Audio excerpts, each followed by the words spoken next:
Right.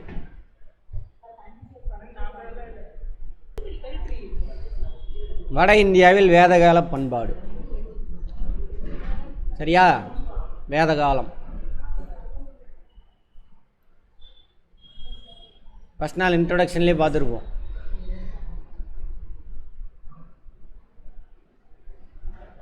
வட இந்தியாவில் சிந்து சமவெளி நாகரிகம், ஐவிசி, அது முடிஞ்ச உடனே எது ஸ்டார்ட் ஆகும்? வேத காலம் ஸ்டார்ட் ஆகும். இங்கிலீஷில் வேதிக் ஏஜ். இதே காலகட்டத்தில் தமிழ்நாட்டில், தென்னிந்தியாவில், இதுக்கு இந்த பக்கம் இரும்பு காலம் இருந்ததுன்றானுங்க. இரும்பு காலமும் மெகாலித்திக், பெரிய கற்காலம்னு சொல்கிறானுங்க. ஆனால் நம்ம அதோட அட்வான்ஸ்டாக இருந்திருக்கோம். இவனுங்க அந்த மாதிரி புனையிறானுங்க. பரவாயில்ல, அந்த புக்கில் உள்ளதை பார்த்து வச்சுக்கோங்க. சரி, வேத காலம் அதோட காலம் எவ்வளோ சார்? கிமு 1500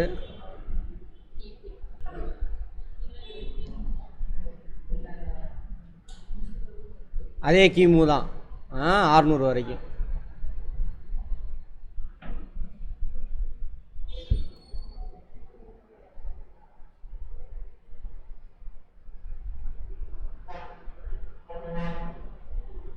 வேத காலம் கிமு 1500 கிமு 600 வரைக்கும். பிசிஇ, பிஃபோர் காமன் எரா, அல்லது பிசி, எப்படி எல்லாம் வச்சுக்கோங்க. இதை ரெண்டாக பிரிப்பாங்க. முந்தைய வேத காலம்,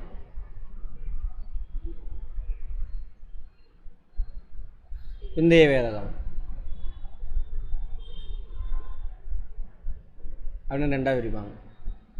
இங்கிலீஷில் ஏர்லி வேதிக் ஏஜ், லேட்டர் வேதிக் ஏஜ். ஏன் சார் இது வேத காலம்னு சொல்கிறாங்கன்னா, அந்த வேதத்திலேருந்து, வேத நூல்கள் இருக்குல்ல, எது ரிக், யசூர், சாமம், அதர்வனம், இந்த வேதங்கள், அதோட துணை வேதங்கள், இதிலிருந்து அவன் அந்த காலகட்டத்தில் வட இந்தியாவில் எப்படி வாழ்ந்திருப்பாங்க அப்படின்னு நமக்கு தெரிய வர்றதுனால அதுக்கு பேர் வேத காலம். முந்தைய வேத காலத்தினுடைய காலம் 1500 கிமு 1000 வரைக்கும். கிமு 1000 வரைக்கும். பிந்தைய வேத காலம் கிமு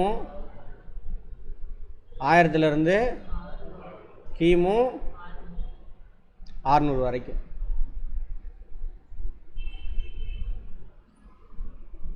யார் சார் இவங்க அப்படின்னா, ஆரியர்கள்.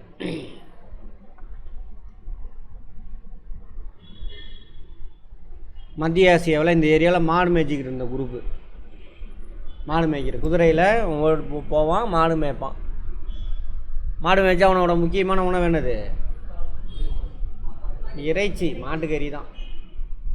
அப்புறம் தான் சாப்பிடாதீங்கன்னு புத்த மத சமண மதத்துக்கு காப்பி அடிப்பானுங்க. அப்புறம் உங்களையும் சாப்பிடாதன்றான். அப்போ சரியா? சரி. முந்தைய வேத காலம் சிந்து சமவெளி மக்கள் எங்கே இருந்தாங்களோ அது வரைக்கும் பரவி இருப்பாங்க. சப்த சிந்து ரீஜன் அப்படின்னு சொல்லுவாங்க. சிந்து சப்தன அர்த்தம் 7. அதோட துணையாறுகள் சிந்து நதி, அது இது ஃபுல்லாக பரவி இருப்பாங்க. இப்படி இந்த ஏரியாவில் மாடு மேய்ச்சிக்கிட்டு இருக்கிற கர்சர் தெரியுதா? கைபர் போலன் கணவாய் வழியாக உள்ளே வருவாங்க. உள்ளே வந்து அவன் ஆடு மாடு மேய்ச்சிக்கிட்டு இருக்கிறான். இவன் நிலையான வாழ்க்கையை வாழ்ந்துக்கிட்டு இருக்கான். இந்த முந்தைய வேத காலகட்டத்தில் அவங்க பாடின வேதத்துக்கு பேர் ரிக்வேதம்.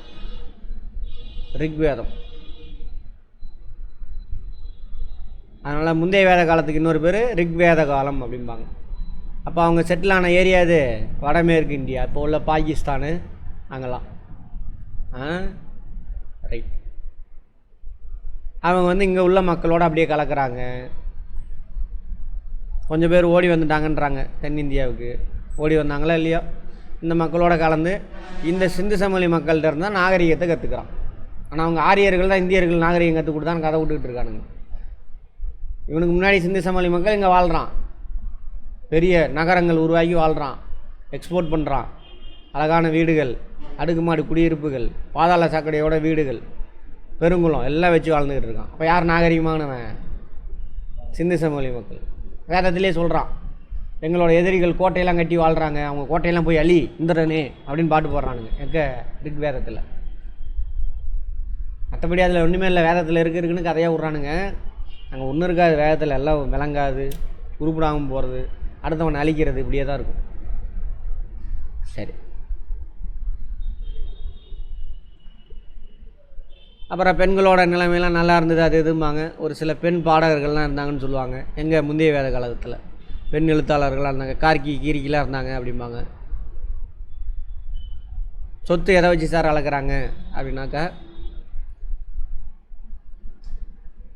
எத்தனை பசுமாடு வச்சுருக்காங்க அதை வச்சு.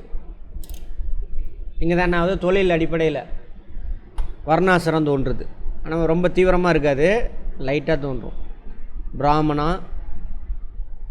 பிராமணர், சத்திரியர், வைசியர், வர்ணாசிர முறை, அப்புறம் சூத்திரர். பிராமணங்கிறவன் கல்வி கற்றுக்கிறது,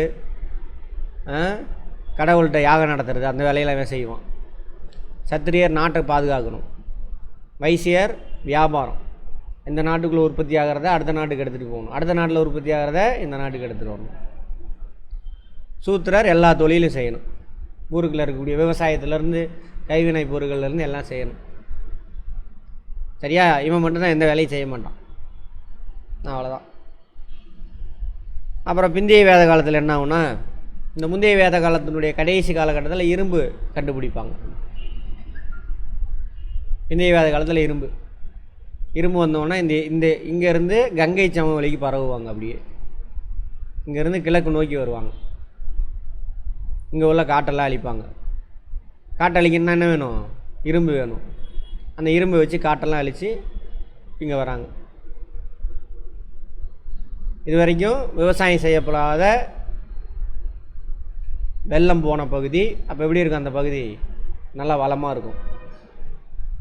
அப்போ விவசாயம் செய்கிறாங்க. பயங்கரமான அரசருக்கு பலி அப்படின்னு சொல்லுவாங்க. பலினா வரி.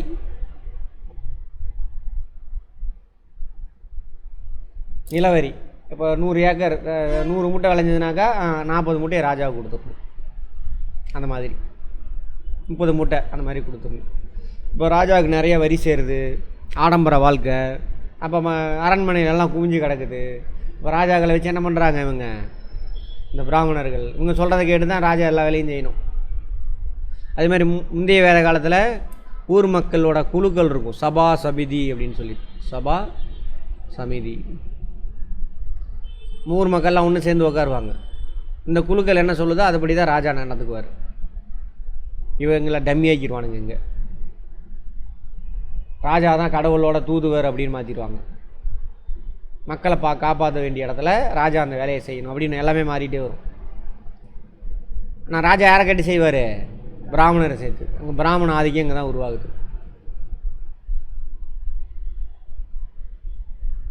அப்புறம் பிந்தைய வேத காலத்தில் மற்ற வேதங்கள் உருவாக்கப்பட்டதுன்றாங்க. ரிக்வேதம் மட்டும்தான் இங்கே உருவாக்குனாங்க. யஜூர், சாமம், அதர்வனம், இதெல்லாம் பிந்தைய வேத காலத்தில் உருவான வேதங்கள் அப்படிம்பாங்க. அதான் சும்மா பாடல் தான். ஓகேவா? அப்போது சபா சமிதிலாம் வலுவிழந்து விட்டது. பிராமணிசம் தலை தூக்குது. ஜாதி கட்டமைப்பு இருக்குல்ல, அது பயங்கர ஸ்ட்ராங்காகிடுது. பிறப்பின் அடிப்படையில் தொழிலாக மாறிடுது.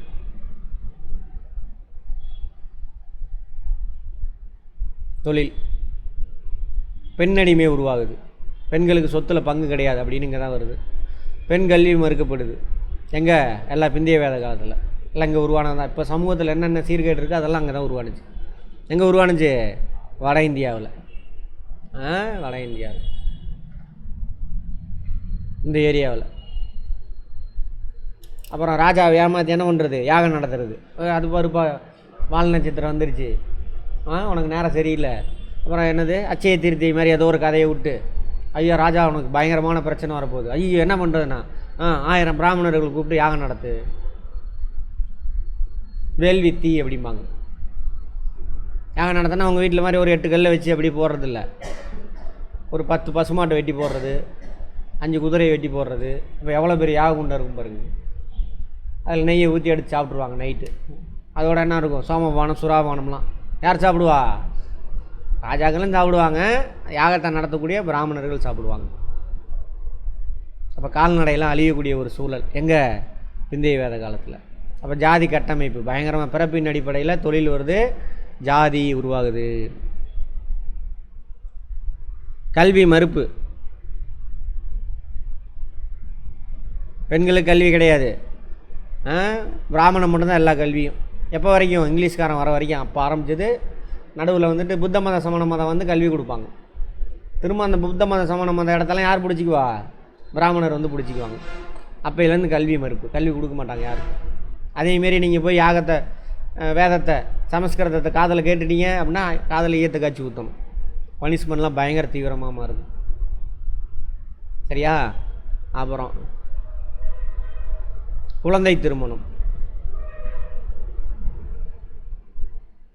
தனக்கு கணவனாக வரணும்னு யார் முடிவு பண்ணணும்? அந்த குழந்தை. கணவன்ற ஆசை எப்போ வரும்? பருவம் அடையும் பொழுது தான் வரும். நமக்கு ஒரு பார்ட்னர் வேணும்னு சொல்லிட்டு அதுக்கு முன்னாடியே பிடிச்சி கல்யாணம் பண்ணி வச்சிடறானுங்க. சரியா? அதேமாதிரி பெண் என்ன பண்ணக்கூடாது? ஆணுக்கு அடிமையாக இருக்கணும். பெண் ஆணுக்கு அடிமை. அங்கேருந்தே உருவாது. அவங்களுக்காக எதையுமே சிந்திக்கக்கூடாது. பிறந்தவுடனே அவங்க அப்பா அம்மா சொல்கிறத கேட்டு அது பேர் நடக்கணும். கல்யாணம் பண்ணவுடனே அவன் வீட்டுக்காருக்கு அடிமையாக இருக்கும். அப்புறம் வீட்டுக்காரன் செத்து போயிட்டானா என்ன ஆயிடணும்? விதவையாக இருக்கணும். உலகத்துலேயும் எந்த நாள்லையும் இந்த ஒரு கான்செப்டே கிடையாது. ஒன்றும் கல்யாணம் பண்ணிக்காமல் இருக்கணும். சரியா? அல்லது கணவன் வேறு அந்த சிதையிலே தூக்கி கையை காலை கட்டி, அதுவும் வெஸ்ட் பெங்காலில் தான் இருந்தது. கையை காலை கட்டி என்ன பண்ணுவாங்க? அவனை எரிக்கும் பொழுது அதில் தூக்கி போட்டுருவாங்க. அதையும் மீறி எந்திரிச்சு வந்து அடின்னு அடித்து தூக்கி போட்டுருவாங்க, கொண்டுருவாங்க. பெண்கள்லாம் சேர்ந்தே செஞ்சுருக்காங்க இந்த வேலையை. இப்போ விதவை அப்படின்ற கான்செப்ட். விதவை மறுமணம்லாம் கிடையாது.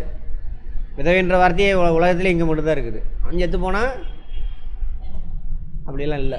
ஆனால் ஆண்கள் மட்டும் என்ன ஆகும்? கொண்டாடி செத்து போனாக்கா குழந்தைய பார்த்துக்கணும். அடியாப்பா, குழந்தை அதுவாக வளராதா? பெண் மட்டும் எப்படி குழந்தைய பார்த்துக்கிறது? இன்னொரு கணவனுக்கு கல்யாணம் பண்ணிக்கக்கூடாது, அந்த கான்செப்ட் வருது. அப்புறம் என்னது? சதி. சதியை பற்றி சொல்லியாச்சு. இவ்வளோ விஷயம் இன்றைக்கி சமூகத்தில் இருக்கக்கூடிய எல்லா கொடுமையான விஷயங்களும் அங்கே தான் உருவாகுது. அதே மாதிரி அந்த ஸ்மிருதிகள்லாம் நிறையா உருவாகும். நாரத ஸ்மிருதி, மனுஸ்மிருதி, இதெல்லாம் என்னது? சூத்திரங்கள். யார் எப்படி வாழணும்னு அதில் சொல்லியிருப்பாங்க. அதுபடி நம்மளாம் வாழணும். அப்போ பிராமணன் எந்த தொழிலுமே செய்யக்கூடாதாம்மா. செஞ்சாக்கா அவன் அடுத்த பிறவியில் பண்ணியாக பிறப்பான் அப்படின்னு மனுஸ்மிருதி சொல்லுது. ரிக்வேதத்தில் பெண்கள் பீடை பிடித்தவர்கள், அவங்களுக்கு சொத்தெல்லாம் கொடுக்கக்கூடாது. சொத்து கொடுத்தா என்ன ஆயிடுவா? குடும்பத்தை கெடுத்துருவா அப்படின்னு அதில் எழுதி வச்சுருக்கிறாங்க. எங்கே? வட இந்தியாவில். சொன்னாலாம் கெட்டதெல்லாம் அங்கேருந்து வந்துருக்கும். அப்பயும் கடைசி யார் இந்தியாவில் கொடுத்தாங்க பெண்களுக்கு சொத்தில் பங்கு? தென்னிந்தியாவில் தான் கொடுத்துருப்பாங்க. யார்? பெரியார். பெரியார் ஆட்சியை பிடிக்கலையே, கொடுக்கணும்னு சொன்னார், அதை செஞ்சார். அவரோட சீடர் தான். இந்த கொடுமையெல்லாம் அங்கே வருது. அப்போ என்ன ஆகுது? பெண்கள் ஆண்களுக்கு அடிமையாக இருக்கக்கூடிய சூழல், கல்வி மறுப்பு, எல்லாமே 600 வரைக்கும் இருக்கும். 600 வரைக்கும் இருக்கும். இது எந்த காலகட்டம்? கிமு 1500லேருந்து கிமு 600 வரைக்கும் உள்ள விஷயங்கள். முந்தைய வேத காலம் ஒரு மாதிரி கலந்து சிந்து சமவெளி மக்களோட ஆரியர்கள் கலந்து ஒன்று சேர்ந்து வட இந்தியாலாம் ஆக்குபை பண்ணி இதெல்லாம்.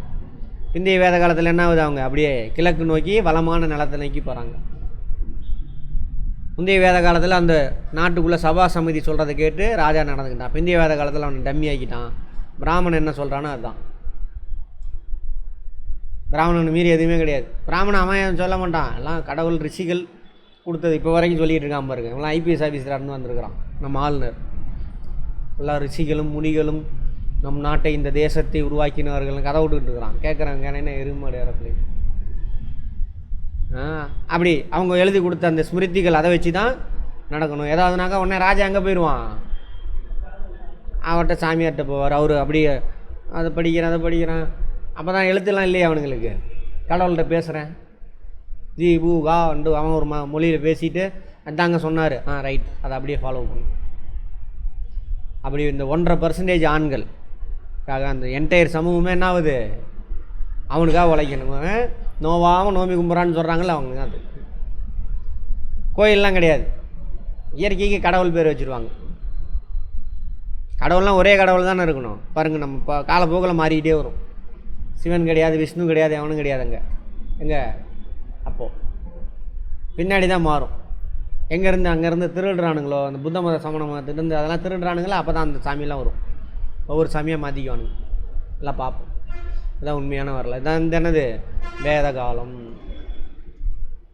இந்த இந்திய துணைக்கண்டம் வீணாக போனதுக்கு முக்கியமான இடம் இது தான், காலமும் இதுதான். அப்புறம் இந்த பிரச்சனையெல்லாம் சரி செய்கிறதுக்குலாம் யார் வருவாங்க, நிறைய சிந்தனையாளர்கள் வருவாங்க. ஏன்டான்னு கேள்வி கேட்பாங்க. அதுவும் இந்த ராஜாக்கள், அவன் தானே ஆடம்பரமாக வாழணும், அவன் பேரில் தான் நல்லா வரி வசூலிக்கிறாங்க, எல்லாம் பண்ணுறான், நாட்டில் ஆடம்பரமாக வாழ்கிறான்.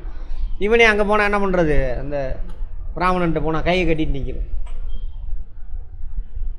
அவன் சொல்கிறதான் கேட்கணும். அதில் ஒரு சில சத்திரியர்கள் சிந்திக்கிறான், ஏன்டா இப்படி இவன் மட்டும் கொஞ்சம் சொகுசாக இருக்கான், நிறைய பேர் சாப்பாட்டுக்கு வழி இல்லாமல் சாகிறான், மக்கள்லாம் வறுமையில் இருக்காங்க, இவன் மட்டும் எந்த வேலையும் செய்யாமல் நோம்பி கும்பிட்டு எல்லாம் வெளுத்து வாங்குறானே அப்படின்னு கேள்வி கேட்கும்பொழுது அவங்க சொல்கிறாங்க, என்ன சொல்கிறாங்க, அதெல்லாம் நீங்கள் போன ஜென்மத்தில் செஞ்ச பாவம், போன ஜென்மத்தில் செஞ்ச பாவம், அதை நீங்கள் அனுபவிச்சு தான் ஆகணும். அப்புறம் நீங்கள் என்ன பண்ணுறாங்க கேட்குறாங்க, அப்போ எப்படி தான் நாங்களாம் ஏதாவது ஒரு மோட்சம் அடைகிறதுனா கடவுள்கிட்ட போய் சேர்றது, என்ன பண்ணுறது அப்படிங்கிறப்ப நீங்கள் இந்த ஜென்மத்தில் சூத்திரனாக பிறக்கணும், அது கீழே பஞ்சமம் இருக்கான், பஞ்சமனாக பிறக்கணும், அந்த தொழில் நீங்கள் சிறப்பாக செஞ்சுட்டு அடுத்த பேரில் சூத்திரனாக பிறக்கணும், அதுக்கப்புறம் சூத்திரனோட பொண்டாட்டியாக பிறக்கணும், அதுக்கப்புறம் என்னது வைசியனாக பிறக்கணும், சரி வைசியனோட பொண்டாட்டியாக பிறக்கணும், அதுக்கப்புறம் வைசியனாக பிறக்கணும். அந்த அந்தந்த பிறவியில் உங்களுக்கு கொடுத்துருக்குற வேலை நீங்கள் சிறப்பாக செய்யணும். அப்புறம் வைசியனாக பிறந்து அதை நீங்கள் கரெக்டாக அந்த வேலையை செஞ்சிட்டுனா அப்புறம் சத்திரியனோட பொண்டாட்டியாக பிறந்த சத்திரிய ராஜாவுக்கு வந்து நீ தொண்டு வேலை செய்யணும், அது கரெக்டாக செஞ்சிட்டுனா அடுத்த பிறவியில் என்னவா பிறப்ப, சத்திரியனாக பிறப்ப. அதுக்கு அடுத்த பிறவியில் பிராமணனோட பொண்டாட்டியாக பிறப்ப, பிராமணனுக்கு தொண்டு வேலை செய்யணும். அதெல்லாம் நீ கரெக்டாக செஞ்சிட்டின்னா தான் என்னவா பிறப்ப, பிராமணனாக பிறந்து பிராமணனுக்கு தான் என்ன அவன் மோட்சம் கிடைக்கும், கடவுள்கிட்ட போய் சேருவாங்க, வேறு யாரும் அடைய முடியாது அப்படின்றானுங்க. அப்போ நீ எந்த குலத்தில் பிறக்கலையோ அந்த குலத்தோட தொழில் என்ன பண்ணணும், நீ எதுவுமே நீ அதோட நீ திறமை அதிகமானவனாக இருந்தாலும் வேறு தொழில் செய்யக்கூடாது, அந்த தொழிலை செஞ்சு அதை ப்ராப்பராக செஞ்சு என்ன ஆகணும், ப்ரொமோஷன் வாங்கணுமா அப்படின்னு யார் சொல்கிறாங்களா, அந்த சாஸ்திரம்லாம் இருக்குல்ல, சூத்திரங்கள், அந்த மனுஸ்மிருதி நாரத ஸ்மிருதி அதெல்லாம் சொல்லி வச்சுருக்காங்க, அதெல்லாம் பின்னாடி வர்றது அப்படியே.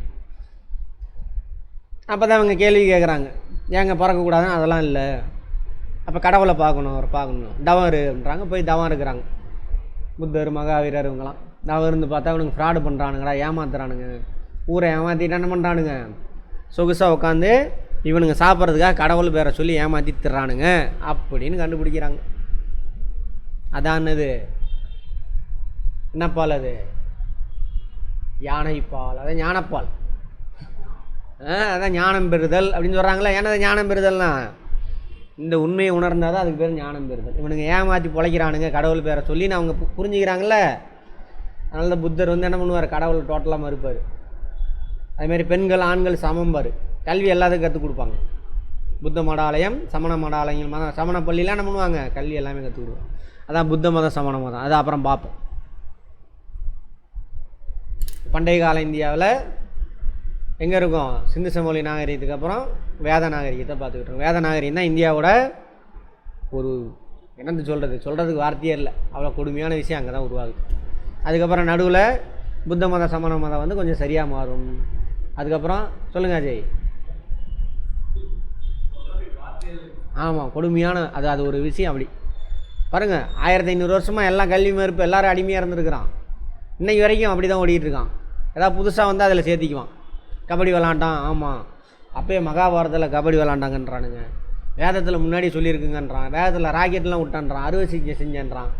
கேட்குறவன் கேனைனா எருமாடு ஏரோப்ளேன் விட்டுட்டு சரியா. அப்போவே இன்டர்நெட் கனெக்ஷன்லாம் இருந்துச்சாம்மா சொல்கிறான் ஒரு முதல் மந்திரி. எல்லாம் இந்த குரூப்பு தான் முட்டா பயிலுங்க, சங்கி குரூப்பு. சரி, இன்டர்நெட் வசதி இருந்தால் ஏன்டா சீதா அங்கே போய் அங்கே இருக்குதான்னு பார்க்குறதுக்கு ஒருத்தன் அனுப்புகிறேன். அங்கேருந்து ஃபோன் பண்ண வேண்டியது தானே, டார்லிங் நான் லொக்கேஷன் அனுப்பலாம்ல, ஸ்டேட்டஸ் போட்டா. ஆமாம், இது குரங்கு அனுப்பி குரங்கு பறந்து போயிட்டு பார்த்துட்டு வந்துருமாம்மா. பாவம் இவரால் கடவுள் நடக்க முடியாதாம்மா, பாலம் போடுவாங்களாம்மா. என்னடா இது கொடுமை. சரி, வேத காலம். சிந்துவெளி நாகரிகத்தின் சரிவோடு இந்தியாவில் நகரமயமாதல் முதல் கட்டம் ஓரளவுக்கு முடிவுக்கு வந்தது. ஆரியரின் வருகையால் வேத காலம் எனும் காலகட்டம் தொடங்கியது. பாகுபலியில் அந்த கதை படம் ஓடும் பொழுது கதை சொல்லுவானே, அது மாதிரி இருக்குது. சரி, வேத காலம் இந்திய வரலாற்றில் கிமு 1500 600 வந்து என்னது வேத காலம். வேதத்திலேருந்து அவங்களுடைய வாழ்க்கை வரலாறு தெரிஞ்சுக்கிறதுனால அதுக்கு பேர் என்னது வேத காலம்னு சொல்கிறாங்க. இது எதோட தொடர முடியாது, வட இந்தியா தென்னிந்தியாவுக்கு இதுக்கு சம்மந்தம் இல்லை. சரியா? ரைட். அடுத்தது ஆரியர்கள் என்போர் யார்? சரி சொல்லுங்கள் பார்ப்போம்.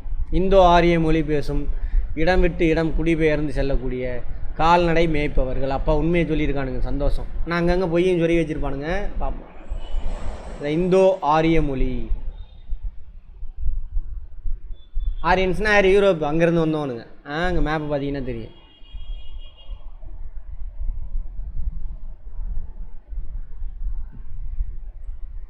இங்கே ஆடு மாடு மேய்ச்சிக்கிட்டு இருந்த குரூப், ஓகேவா? இவங்க தான் ஒரு பிரிவுக்கு வந்து உள்ளே போயிடுவாங்க.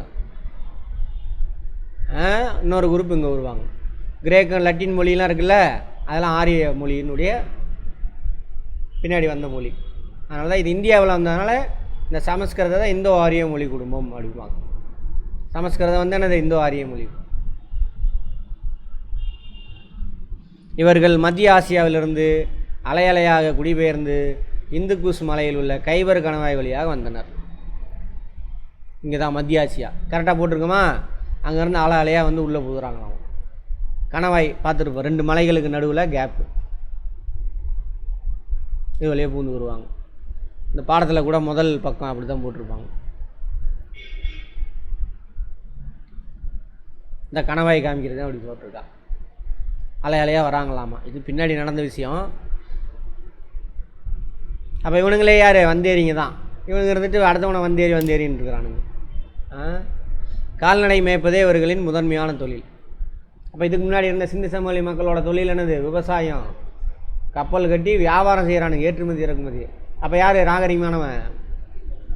சிந்து சமவெளி மக்கள். ஆனால் இந்தியர்களுக்கு நாங்கள் தான் நாகரிகம் கற்றுக் கொடுத்தோன்னு கதை விட்றானுங்க. இதையும் நம்ம கேட்டுட்டு உக்காந்துட்ருக்கோம், கேள்வி கேட்காம.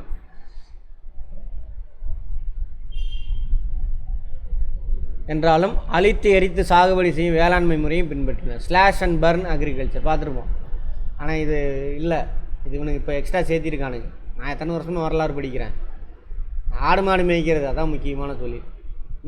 அப்படியே பார்த்தாலும் இது இடம்பெயர்வு வேளாண்மை தான். எது? Slash and burn agriculture. இது இவனுங்களை எக்ஸ்ட்ரா சேர்த்திருக்கானுங்க. அவனுக்கு விவசாயமே தெரியாது. சிந்து சமவெளி மக்கள் தான் கற்றுக்குறான் அதெல்லாம். அது வீடு கட்டி வாழ்கிறது அதெல்லாம். அதனால தான் அந்த சிந்து சமவெளி மக்களுக்கு என்ன பேர் வைக்கிறான்? சூத்திரர்கள் பேர் வைக்கிறான். சூத்திரன்னா சூத்திரம் தெரிஞ்சவன், தொழில் செய்கிறதுக்கான சூத்திரத்தை தெரிஞ்சவன், அதனால் சூத்திரன் பேர் வைக்கிறான் நம்ம. சரியா? ரைட். நம்ம எல்லாம் பிராமண ஆண்களை தவிர எல்லாமே சூத்திரர்கள். அவன் வீட்டு பெண்ணிலேருந்து எல்லாமே சூத்திரம் தான். அது திராவிடர்கள் பக்கா சூத்திரர்கள் அவனுங்க. சரியா? அவனுக்கு வந்து குடியேறின பகுதி மேப்பு தெரியுதா? சப்த சிந்து ரீஜன், தொடக்க கால வேத காலம். பிந்தைய வேத காலத்தை எங்கே குடிபெயர்றான்? கங்கை சமவெளி குடிபெயர்றான்.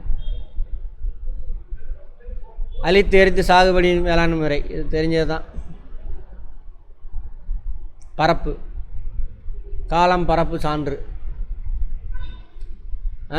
இரும்பு காலம்.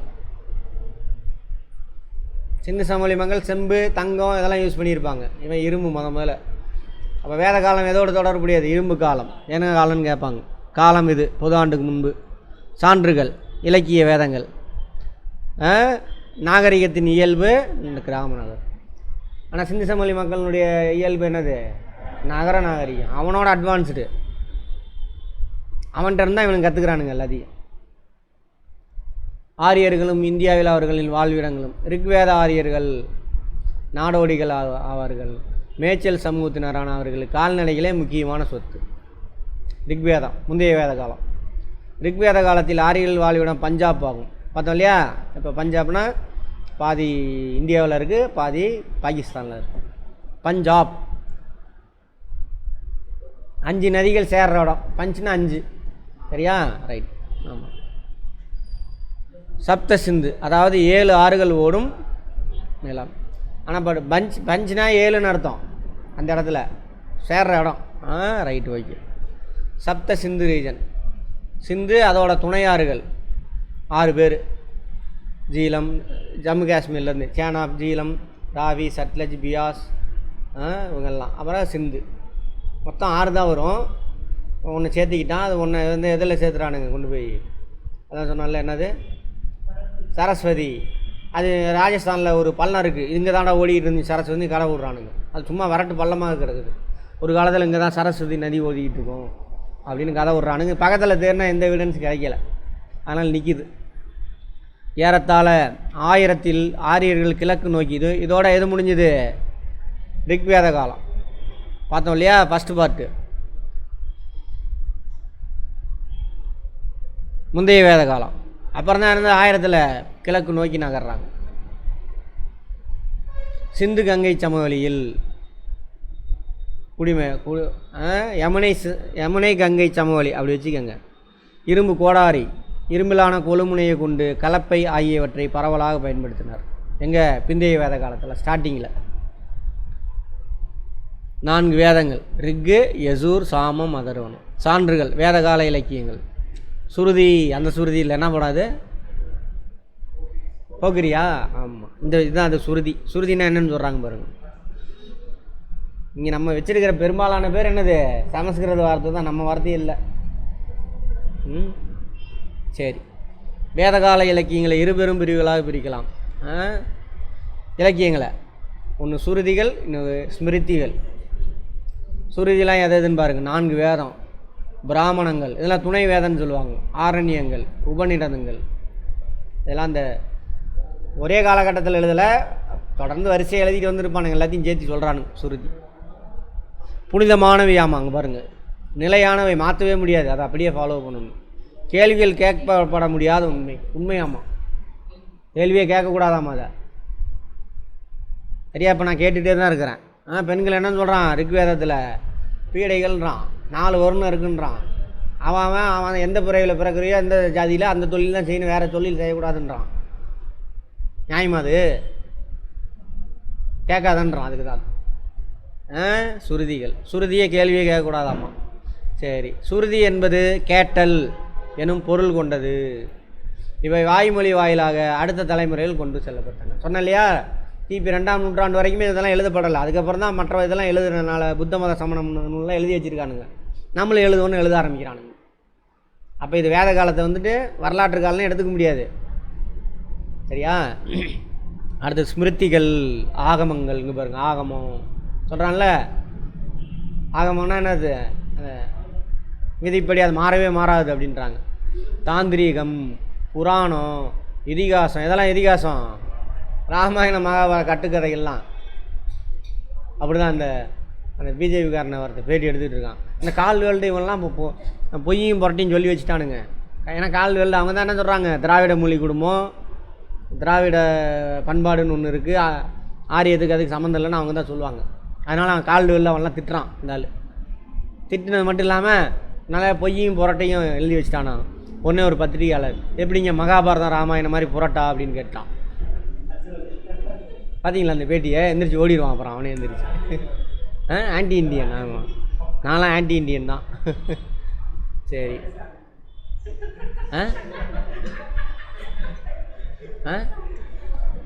சொல்லுங்க. யாரு? நரேந்திரராஜ் சொன்னாரா? என்ன சொன்னார்? அட சொல்லுங்க, நானும் தெரிகிறேன். சொல்லுமா. சரி, நிலையானவை அல்ல, தொடர்ந்து மாற்றங்களுக்கு உள்ளாகுபவை. எது? ஸ்மிருதிகள். ஸ்மிருதி என்பதன் பொருள் இறுதியாக எழுதப்பட்ட பிரதிதி அப்படின்றாங்க. ஸ்மிருதியில் எதெல்லாம் வருதுன்னு பாருங்கள். சுருதி 4 வேதம், பிராமணங்கள், ஆரணியங்கள், உபநிடதங்கள். ஸ்மிருதி இது வந்து அவ்வளோ நிலையானது, இது மாற்றிக்கலாம் அப்படின்றாங்க. இதிகாசங்கள். புராண கதையெல்லாம் இருக்குல்ல, புராணம் பாடம் வந்துட்டாயா அப்படின்னு. ராமாயணம், மகாபாரதம், இதிகாசங்கள். சிவபுராணம், விஷ்ணு புராணம். சரி, அவங்க புராணமா கதை விட்டு அடிக்கிறானுங்க. சிவன் அங்கேருந்து வந்தார், விஷ்ணு இங்கேருந்து வந்தார். இதெல்லாம் வந்துட்டு பின்னாடி குப்தர்கள் காலத்தில் தான் வந்துருக்கும். அப்போ அந்த காலகட்டம் இல்லை. சூத்திரங்கள், தர்மசூத்திரம், மனுஸ்மிருதி, நாரத ஸ்மிருதி. சூத்திரம்னு அர்த்தம் யார் யார் எப்படி வாழணும் அப்படின்னு ரூல், கிராமர், ஃபார்முலா, இப்படி தான் வாழணும், அப்போ தான் அந்த சமூகம் நல்லாயிருக்கும் அப்படிங்கிறது. ரைட். இதெல்லாம் ஒரே காலகட்டத்தில் எழுதுனதில்லை, பேசுனதில்லை, போக போக போக போக போக பேசியிருப்பாங்க. அடுத்தது, இந்தியாவின் தேசிய குறிக்கோள் சத்தியமே ஜெயத்தே, வாய்மையே வெல்லும். முண்டக உபநிடத்திலிருந்து, உபநிடத்தில் இருக்கு இல்லையா, அதுலேருந்து எடுத்தாங்களாம். எங்கேருந்து எடுத்தாங்கன்னு கேட்பாங்க. வாய்மையே வெல்லும், சத்தியமேவே ஜெயத்தே. சரி, தொல்பொருள் சான்றுகள். மண்ணுக்குள்ளே புதஞ்ச பொருள் என்னென்ன இருக்குது? தமிழ் வார்த்தை இங்கிலீஷில் இப்படி தான், இந்த மொழியில் தான் எழுதி வச்சுருந்தானுங்க. நம்ம தமிழ் எம்பலம் இருக்கு இல்லையா, தமிழ்நாட்டோட எம்பலம், அது தமிழாக்கம் போட்டு அண்ணா காலத்தில் தான் அதை மாற்றுவாங்க தமிழில். வாய்மையை வெல்லும் அப்படின்ட்டு. சிந்து மற்றும் கங்கை நதி பகுதிகளில் பஞ்சாப், உத்தரப்பிரதேச, ராஜஸ்தான் தொல்லியல் ஆய்விடங்களிலும் கிடைத்துள்ளன. இரும்பு கருவிகள், மட்பாண்டங்கள் இதெல்லாம் கிடச்சிருக்கு. எல்லாமே அந்த வடமே இருக்குது. காலம், வேத காலத்தின் 2 கட்டங்கள். தொடக்க கால வேதம் ரிக்வேத காலம், காலம் பிந்தைய வேத காலம், வேதகால பண்பாடு எப்படி இருந்துச்சு அவங்களுடைய வாழ்க்கை வரலாறு, அரசியலும் சமூகமும். ராஜா இருந்தாரா என்ன அப்படின்னு பார்க்குறாங்க. சமூக கட்டமைப்பு எப்படி இருந்தது அப்படின்றாங்க. ரிக்வேத காலம் முந்தைய வேத காலம். அரசியல் இரத்த உறவுகளை அடிப்படையாக கொண்டது. குலம் என்பதே அரசியலின் அடிப்படை அழகாம். கிளேன் இங்கிலீஷில் குலம், கோத்திரம்னு சொல்கிறாங்கள, அங்கே ஒரு கூட்டமாக வாழ்வாங்க. அவங்க ஒரு குலம், பக்கத்தில் ஒரு கூட்டம், அது ஒரு குலம், அந்த மாதிரி. அதன் தளபதி குலபதி, குலத்துக்கு தளபதி குலபதி. பல குடும்பங்கள் ஒன்று சேர்ந்து ஒரு கிராமம் ஆகும். வில்லேஜ், நிறைய குடும்பம் சேர்ந்தால் கிராமம். கிராமத்துக்குள்ளே நிறைய கிளேன் இருக்கும், குலம் இருக்கும். ஓகேவா? ரைட். கிராமத்தோட தலைவர் யார்? கிராமணி. பல கிராமங்களை கொண்ட தொகுப்பு விஸ். கேட்பாங்க, நிறைய கிராமம் சேர்ந்தது என்னது? விஸ். குலத்துக்கு குலபதி, நிறைய குலம் சேர்ந்தது கிராமம், கிராமினி தலைவர். நிறைய கிராமம் சேர்ந்தது என்னது? விஸ். குலம், அந்த குலம் வேறு இந்த குலம் வேறவா என்று அழைக்கப்பட்டது. இதற்கு விசயபதி. விஸ்ஸுக்கு தலைவர் யார்? விசயபதி. ஜனா, நிறைய இனக்குழுவின் தலைவர் ஜனா. இனக்குழு இருக்கு இல்லையா, இனக்குழுவின் தலைவர். ஆமாம், ஜனா அப்படின்னா இனக்குழு, அதுக்கான தலைவர் ராஜன். அதான் ராஜான்ற வார்த்தை. இவர் ஐனசிய கோபா, மக்களின் பாதுகாவலர் என அறியப்பட்டார். ஜனசியவா ஜனனா மக்கள், ஜனசிய கோபானா கடவுளாமா. ரிக்வேத காலத்தில் பல இனக்குழுக்கள், இனக்குழு அரசுகள் இருந்தன. ராஷ்டிரம், பெரிய பெரிய நாடு, அதான் ராஷ்டிரம். ராமராஷ்டிரம் சொல்கிறானா, ராமராஜ்யம், இங்கேருந்து வந்த வார்த்தை தான். பரதர் ராஷ்டிரியம், மத்ஸ்ய ராஷ்டிரம், புரு ராஷ்டிரியம் வட இந்தியாவில். அதெல்லாம் அப்புறம் வந்தது. இது சொல்கிறது எங்கது? வேத காலத்தில். அரசர் தனது இனக்குழுவை பாதுகாப்புறது தான் ராஜாவோட வேலை. அவருடைய அதிகாரம் இனக்குழு மன்றங்களான விதாதா, சபா, சமிதி, கணா, மக்கள் மன்றங்கள், இனக்குழு மன்றங்கள். விதாதானா ஒரு குழு. இப்போ எப்படி ராஜ்யசபா இருக்குது, லோக்சபா இருக்குது, இவங்களுக்கெல்லாம் உட்பட்டு தான் என்ன பண்ணணும்? பிரைம் மினிஸ்டர் வேலை செய்யணும். அவர் இஷ்டத்துக்கு அந்த வேலையை செய்ய முடியாது, சரியா? அது மாதிரி இந்த குழுக்கள் அவங்கவுங்க ஐடியா கொடுப்பாங்க, அதுக்கு உட்பட்டு. அங்கே இனக்குழுலாம் ரொம்பலாம் இருக்காது, ஒரு 200 பேர் இருந்தானே அது ஒரு இனக்குழு, அவ்வளோதான். அதுக்கு ராஜா ஒருத்தன் தலைவர், ராஜா. அக்கா புள்ளிப்டரை ஏதோ ஒரு படம் பார்த்துருப்பீங்க. பக்கத்து குழுவெல்லாம் சேர்ந்து சண்டை போடுவாங்க கிராமத்தில். அப்பாக்கா புள்ளிப்டர் தானே, 2 குழுக்கு நடுவில் சண்டை நடக்கும் காட்டில், காட்டுவாசிங்க. அதுதான் ஒரு ராஷ்டிரம், அதுக்கு ராஜா. இதில் விதாதா மிகவும் இனக்குழுவின் பொதுக்குழுவாமல் இது மிக பழமையானது. போக போக அழிஞ்சிருச்சு இது. விதாதா சபா மூத்தோர்கள் கொண்ட மன்றம், இங்கிலீஷ்லேயும் அதே தான், சபா தான். சமிதி மக்கள் அனைவரும், அந்த ஊர்னால் 100 பேர் சேர்ந்து உக்காந்தான சமிதி. அந்த ஊரில் வயசானவங்க இருக்காங்க, அதில் ஒரு 25 பேர் வயசான டிக்கெட் 60 வயசு தாண்டிடுச்சு, அதெல்லாம் சேர்ந்து உக்காந்தானது சபா. இவங்க தனியாக அறிவுரை கொடுப்பாங்க, இவங்க தனியாக. இப்போ ராஜ்யசபா லோக்சபான்ற மாதிரி. ஓகேவா? ரைட். கேட்பாங்க சபானா என்ன வேத காலத்தில்.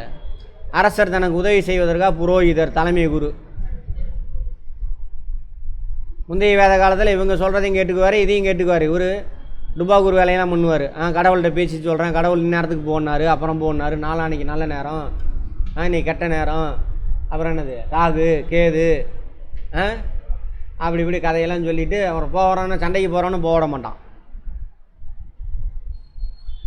நல்ல நேரம் பார்த்து நான் சொன்னதுனால தான் என்னாச்சு ஜெயிச்சு அப்படின்னு கதை விடுறது. இது மற்றபடி அறிவுரையெல்லாம் யார் சொல்லுவாங்க? சபா சமிதி.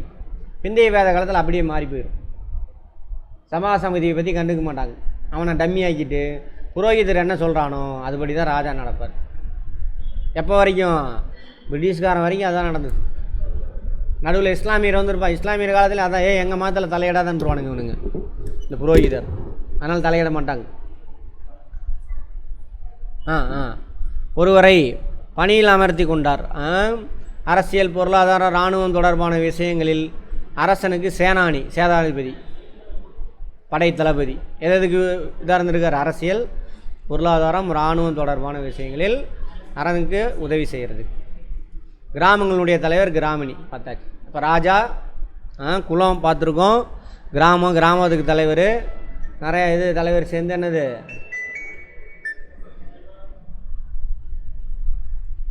ஜனானா என்ன? ஜனாவுக்கு யார்? ராஜா, ராஜன், ஜனஸ்கோபா அப்படின்றாங்க. அதெல்லாம் பார்த்துருக்கோம். ஆரியர் கிழக்கு நோக்கி நகர்ந்து கங்கை யமுனை நதிகளுக்கு இடைப்பட்ட போது குடியேறிய போது தொடக்க கால குடியேற்றங்கள் மாற்றம் பெற்று பிரதேச அரசுகளாக மாறின. எங்கேருந்து போகிறான்?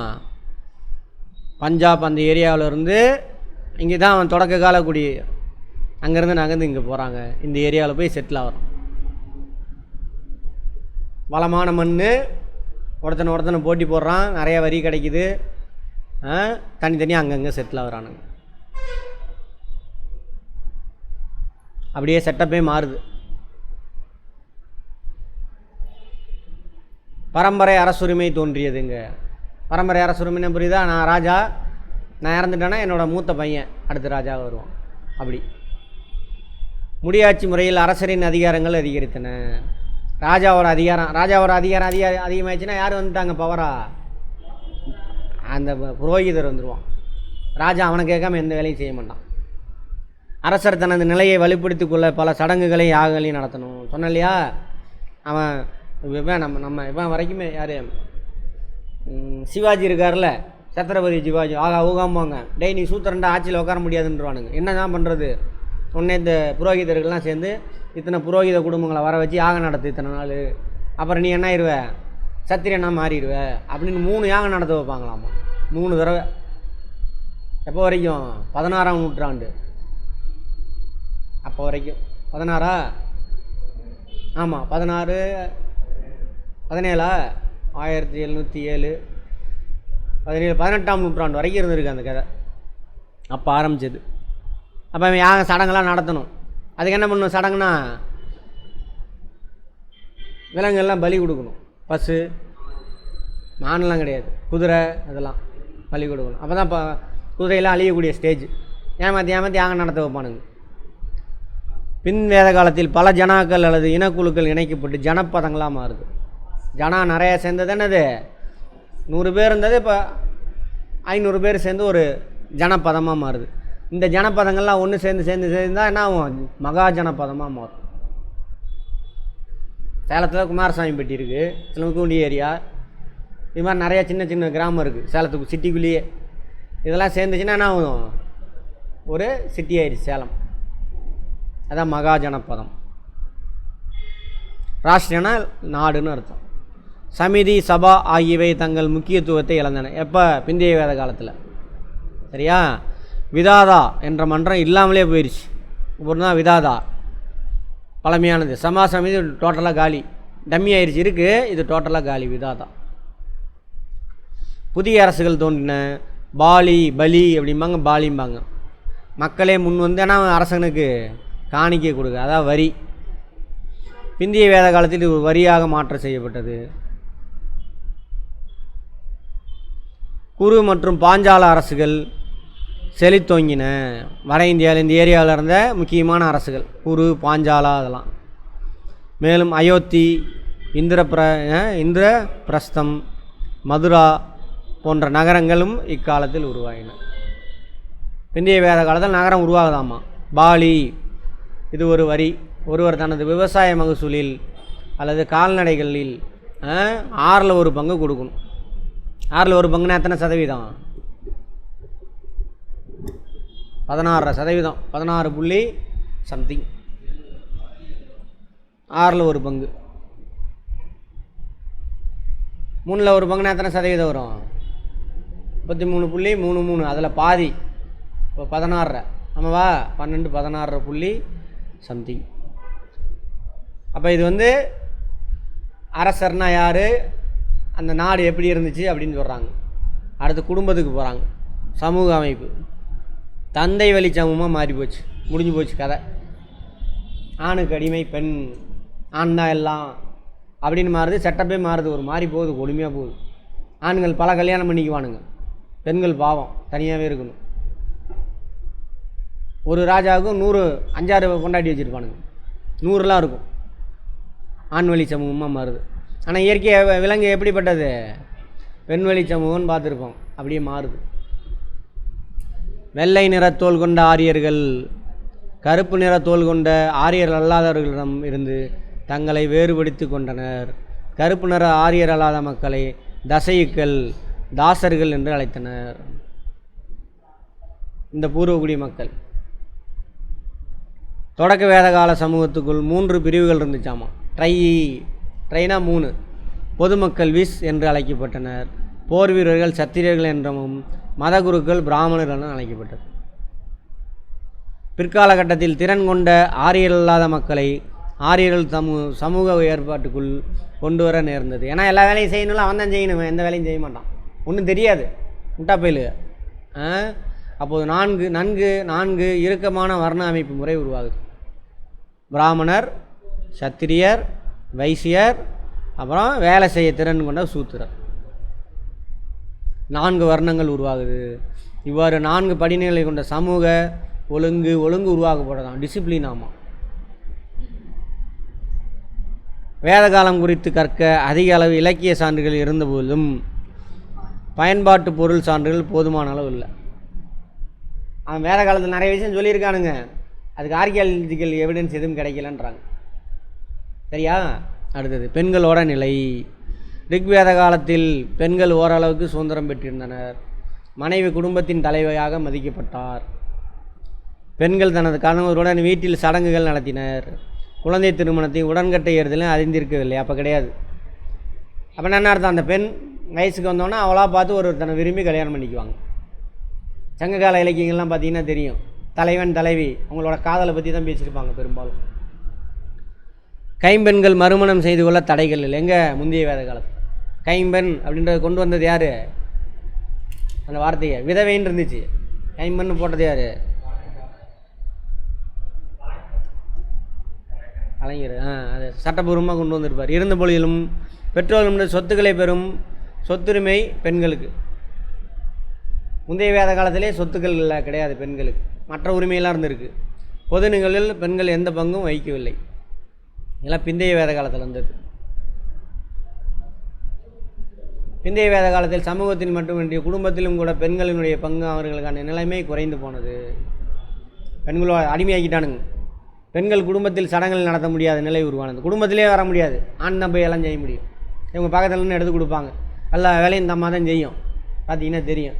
இவர் போய் அந்த விபூதி தட்டியும் கற்பூர தட்டியும் மணி எடுத்து ஆடிட்டு இருப்பார். இவர் அந்த அம்மா காலையிலேருந்து 4 மணிலேருந்து எந்திரிச்சு முதல் நாள் அரிசி ஊற வச்சு அரைச்சி காலைல 4 மணிக்கு எந்திரிச்சு கரெக்டாக 8 மணிக்கு எந்திரிச்சு வருவார். குளிச்சுட்டு கொட்டாய் விட்டு அவர் மணி பிடிச்சி ஆடிட்டு இருப்பார். இந்த அம்மா தூரமாக நிற்கும். இப்போ வரைக்கும் இருக்கா? அப்போ உருவானது தான். திருமணம் தொடர்பான விதிகள் இறுக்கமும் குழப்பமும் பெற்றன. சரியா?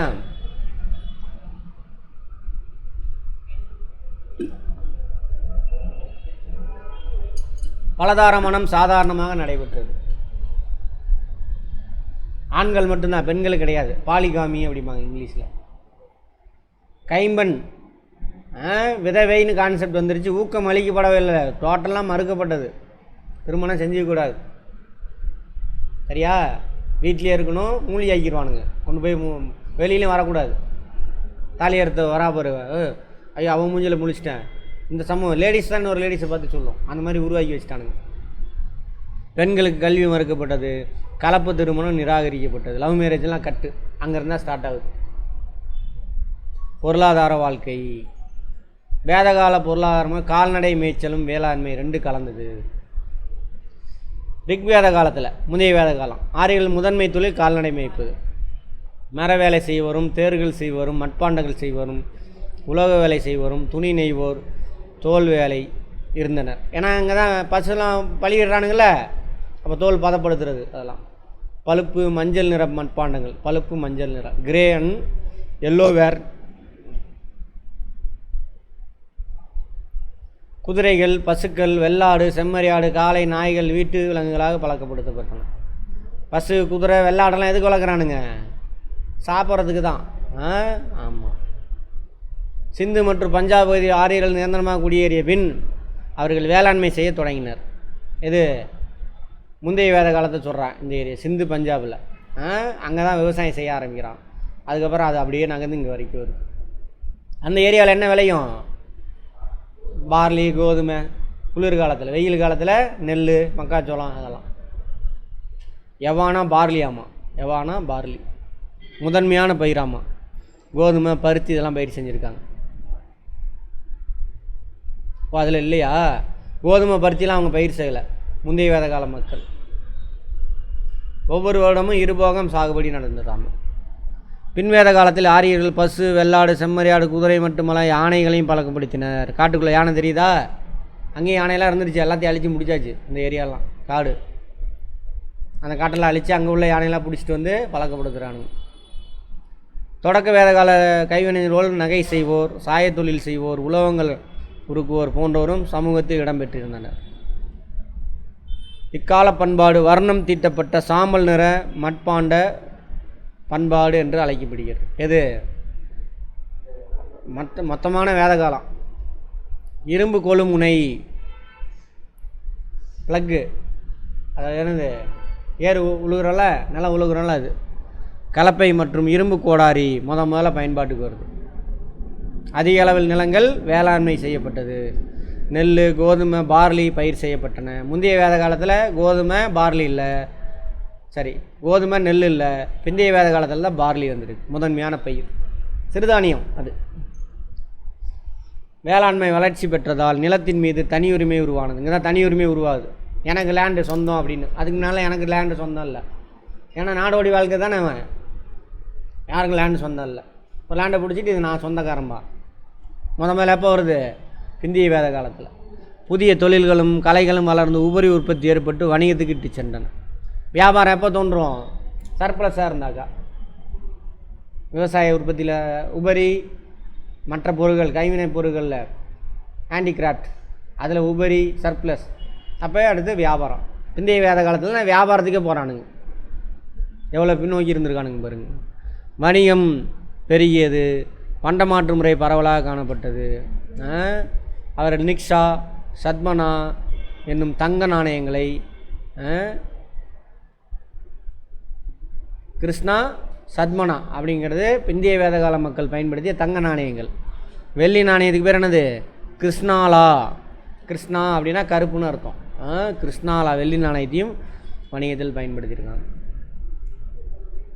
ரிக்வேத கால மக்கள் அணிந்திருந்த உலோகங்கள்: தங்கம் ஹிரண்யாவாமா, இரும்புனா சியாமா, தாமிர செம்பு அயாஸ். இதில் யார், இது மட்டும்தான் யாருக்கு தெரியாது? சிந்து சமவெளி மக்களுக்கு தெரியாது. இதெல்லாம் அவங்களுக்கு முன்னாடியே தெரியும். சிந்து சமவெளி மக்கள் மதம், நில மற்றும் ஆகாய கடவுளை வழிபட்டனர். இயற்கைக்கு கடவுள் பேரை வச்சுக்கிட்டான். உருவ வழிபாடெல்லாம் எதுவும் கிடையாது. பிருத்வினா நிலத்துக்கு கடவுள், நெருப்புக்கான கடவுள் பேர் அக்னி, வாயு காற்று, வருணன் மலை. இன்னும் பேசிக்கிட்டீங்களா? வர்ண பகவான் கருணை காட்டுறாருப்பா, கருணை காட்ட மாட்டேங்கிறாருப்பா, அங்கேருந்து பிடிச்சிட்டு வந்தது. வர்ணன் பகவான்லாம் இல்லை, மலைக்கு வர்ணன் பேர் வச்சுருக்கான். இந்திரன் இடி. ஏன் சார்னா எதிரிகளோட கோட்டையெல்லாம் போய் இடிக்கணுமா, அதனால் இந்திரனுக்கு இடியோட கடவுள். எதிரியோட கோட்டைனா யார்? இந்த திராவிடர்கள், சிந்து சமவெளி மக்கள். அதிதி யாருப்பா அது? அதிதி நித்திய கடவுளாமா. தெரியல, நித்தியனா எப்பவும் அர்த்தம். உஷா விடியற் காலை தோற்றம், எல்லாம் பெண் தெய்வங்கள். ஆமாம், சங்கர் பொண்ணா? மதம் சடங்கு முறையில் மையமாக கொண்டது. சடங்கு முறை யாகம் நடத்துறது அதெல்லாம். அப்போ தான் அவனை தேடி போவீங்க நீங்கள். வேத மந்திரங்களை பாராயணம் செய்வது வழிபாட்டு முறையாக இருந்தது. மந்திரம் சொல்கிறதா, சத்தோமா சத்தமயம் ததம தம சோமா ஓம் சுக்லாம் மரதா, அதெல்லாம் சொல்கிறாங்கல்ல, அது என்ன அர்த்தம்னு அவனுக்கு புரியாது. இதான் கடவுள் வழிபாடு, குரு வழிபாடெலாம் கிடையாது. அதான் சொல்கிறாங்க.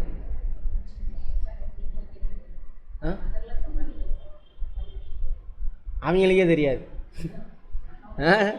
எனக்கு 1 மணி நேரம் மந்திரம் தெரியும், எனக்கே தெரியாது மீனிங்லாம்.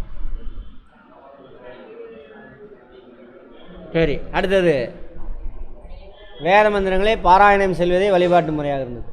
குழந்தைகள்னா பிரஜா, பசு கால்நடைகள், செல்வம் தனா ஆகியவற்றின் நலனுக்காக மக்கள் தெய்வங்களை வணங்கினாங்களாம். குழந்தை பேர் பசு. எதுக்கு குழந்தை பேர் வேணும்?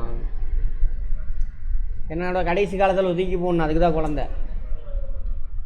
தூக்கி இப்போ எங்கே கொண்டு போய் போட்டுறானுங்க? அது இல்லை, முதியோர் இல்லத்தில் போய் போட்டு போயிடறானுங்க.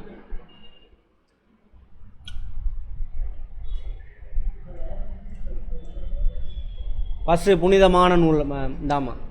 சிந்து சமவெளி மக்களுக்கு எதை புனிதமாக வழிபட்டாங்க? காளை. இவனுங்களுக்கு பசு. சிலை வழிபாடு இல்லை, கோவில் கிடையாது. கோவில் சிலை வழிபாடெலாம் புத்த மத சமண மதத்துக்கு அப்புறம் தான் வரும். பின்னாளில் மதகுருவாக இருப்பது ஒரு தொழிலாகவும் அது பரம்பரை தொழிலாகவும் ஆனது, மாறிடுச்சு. இந்திய வேத காலத்தில் மதகுரு மட்டும் கிடையாது, எல்லாம் பிராமணா சத்திரியா வைசிய எல்லா தொழிலும் என்னது பரம்பரையாக மாறிடுச்சு. ஆரியர் அல்லாத கடவுள்களும் ஏற்பட்டிருக்கலாம். இந்திரனும் அக்னியும் முக்கியத்துவத்தை இழந்தனர். முந்தைய வேத காலத்தில் இந்திரனும் அக்னியும் முக்கிய கடவுளாக இருந்தானுங்க, இங்கே வந்து டம்மி ஆக்கிட்டானுங்க. எப்பட்றா கடவுள் மாறுறாரு? எப்பட்றா? அந்த மியூசிக் தான் போடணும். ஆமாம், பிரஜபதி படைப்பவர். ஆமாம், இவர் மாறிட்டார், டிபார்ட்மெண்ட்டை மாற்றி கொடுத்துட்டாங்க. விஷ்ணு காப்பவர், ருத்ரன் அழிப்பவர் ஆக்கிட்டாங்க. இதுதான் யார்? பிரம்மா விஷ்ணு சிவா அப்படின்னு. அப்புறம் பின்னாடி இவனுங்க வச்சுக்கிட்டானுங்க, ருத்ரன் இடத்த சிவன் தாங்க அப்படின்னு சொல்லிட்டு இந்த அந்த ஆரிய குரூப்பில் வராதவங்க வழிபடுறாங்கள கடவுள், அதெல்லாம் உள்ளே தூக்கி போட்டுக்குவானுங்க. அது மாதிரி கிருஷ்ணனை காணும் பாருங்கள். கேட்டால் இவனோட அங்கே வட இந்தியாவில் ராமன்லாம் ஒரு இந்த இப்போ எப்படி சிவன்லாம் முருகன்லாம் அங்கே தமிழ் கடவுள்னு சொல்கிறோம், அது மாதிரி அங்கே கடவுளாக வழிபட்டுக்கிட்டு இருந்தாங்க. ராமனை இவனுங்கெல்லாம் கிருஷ்ணன்லாம் அவனுங்கெல்லாம் பிடிச்சி எங்கள் கடவுள்னு சேர்த்திக்கிட்டானுங்க. யாரா அவனு கேட்டால் விஷ்ணுவோட அவதாரம்ட்டானுங்க. அப்போ அந்த மக்கள்லாம் ஒரே வட்டத்துக்குள்ளே கொண்டு வந்து நம்மளாம் ஒன்று, ஆனால் நீ எனக்கு அடிமை அப்படின்ட்டான். நம்மளாம் ஒன்று சூப்பராக தான் இருக்குது, எல்லாம் ஒன்றா இருப்போம், சந்தோஷம். ஆனால் நீ அடிமை, நான் சொல்ல தான் செய்யணும் பாரு, ஸ்மிருதிலாம் இதை சொல்லுது அப்படின்னு. அங்கே தான் பிரச்சனையே. இல்லை நம்மளாம் ஒன்றாவே இருக்கலாம், தப்பே கிடையாது. ருத்ரன் அழிப்பவர், ருத்ரனை தான் சிவன் ஆக்கிட்டானுங்க. பிரஜபதியை தானே சொல்லிட்டான் பிரம்மா ஆக்கிட்டானுங்க. பிரம்மாவுக்கு இது இருக்கா, கோயில் இருக்கா எங்கேயாவது? எங்கே? திருச்சிலையா? தனியா கோயிலா? தனியா? சரி, தனியா. வேள்விகளும் சடங்குகளும் மிகவும் விடிவடைந்தன. சொன்னோம் இல்லையா, சும்மா ஒரு லைனில் போட்டான். வேள்வினா யார் நடத்துறது? மாடை வெட்டி பலி கொடுக்கறது, குதிரையை வெட்டி பலி கொடுக்கறது, அதான் வேள்வி. சடங்கு சம்பிரதாயம் அதிகமாகிடுச்சு. இப்போ வரைக்கும் இருக்கா சடங்கு? தர்ப்பப்பூவில் இந்த விரலை கட்டு, பூநூலை இப்படி போடு, அப்புறம் இப்படி மாற்றி போடு, வேஷ்டித்தை இப்படி கட்டு இருக்கா, துண்டு இப்படி போடணும், துண்டு எடுத்து இப்படி கட்டிக்கோங்கோ இருக்கா, அது விரலை இப்படி பிடிச்சிட்டு இப்படி போடு. சடங்கு இதெல்லாம் எனக்கு மட்டும்தான் தெரியும். அப்போ தான் காசு வாங்கணும்ல நிறையா, அதுக்காக. கல்வி, குருகுல கல்வி முறை. குருகுல கல்வின்னு ஏதோ பயங்கரமாக இருக்கிற மாதிரி இருக்குது படத்தெல்லாம் பார்த்துட்டு. பிராமண பசங்க மட்டும்தான் இன்னொரு பிராமணர் வீட்டில் போய் அந்த வேதங்களை அவர் ஓதுவார், இவர் காதில் கேட்டு கேட்டு பழகிக்குவார். அதுக்கு அர்த்தம் தெரியுதா இல்லையா தெரியும். அவர் என்ன, அவரோட குரு என்ன சொல்லி தர்றாரோ அதுதான். பிராமண வீட்டு பெண்கள் கூட போக முடியாது, வேறு யாருமே போய் கல்வி கற்றுக்க முடியாது. எப்போ வரைக்கும் இருந்துச்சு? இங்கிலீஷ்காரன் 1834 எல்லாத்துக்கும் கல்வி கொடுறான்னு சொல்கிறாங்களோ அப்போ வரைக்கும் இருந்துச்சு. அதோட நிறுத்தலை. 10 வருஷம் கேஸ் போட்டானுங்க போய், இது எங்களோட முறை, நீங்கள் மாற்றாதீங்க. அதே பிராமணர்கள். அப்புறம் தான் பொது கல்வி வருது, இல்லைனா குருகுல கல்வி தான். வேறு யாருக்குமே கல்வி கிடையாது. அவன் அப்படி இருக்கான்பா, பண்டியாக இருக்கான்பா, அடாவதி பண்ணுறாப்போனா அவனுக்கு நீ கல்வி கொடுக்காம மறுத்துட்டு வந்த இத்தனை வருஷமா. அதான் காரணம். குருகுல கல்வி முறை என்பது பழங்கால கற்றல் முறை. குரு குடும்பம் அவரோட வீட்டுக்கு சென்று என்ன பண்ணும்? கற்றுக்கிறது. இம்முறையில் மாணவர்கள் குருவுடன் தங்கியிருந்து அவருக்கு சேவை செய்வதோடு கல்வியும் கற்று அறிவை பெருக்கிக் கொள்வர். அறிவு என்ன அர்த்தம்? அந்த மந்திரம், வேறு ஒன்றும் கிடையாது. மந்திரத்தை கற்றுக்குவான், அவ்வளோதான். வாய்மொழி மரபில் மாணவர்கள் பாடங்களை கற்றனர். எழுத்துக்கெழுத்தெல்லாம் இல்லை, கற்றவை அனைத்தையும் மாணவர்கள் மனப்பாடம் செய்தேன். நாங்கள் பாருங்கள் மனப்பாடம், அதுதான் கடைசி வரைக்கும் தொடர்ந்து. நாங்கள் தான் அறிவாளி மூல வலிமை ஜாஸ்தின்னு சொல்கிறாங்களே, அதை மனப்பாடம் பண்ணுற குரூப்பு தான். 4 வேதங்கள், இதிகாசங்கள், புராணங்கள், இலக்கணம், தர்க்கவியல், நெறிமுறை, இது எல்லாத்தையும் கற்றுக் கொடுத்துருக்காங்க. ஒழுக்கமான வாழ்க்கையை மேற்கொள்வதற்கான பயிற்சி மாணவர்களுக்கு வழங்கப்படும். காலையில் எழுந்திரிச்சா குளிக்கணும், அந்த மாதிரி, அதை ஒழுக்கமானதுன்றாங்க, வேறு ஒன்றும் இல்லை. இரு பிறப்பாளர்கள், பூநூல் போடுறதுக்கு முன்னாடி ஒன்று, பூநூல் போட்டது ஒன்று.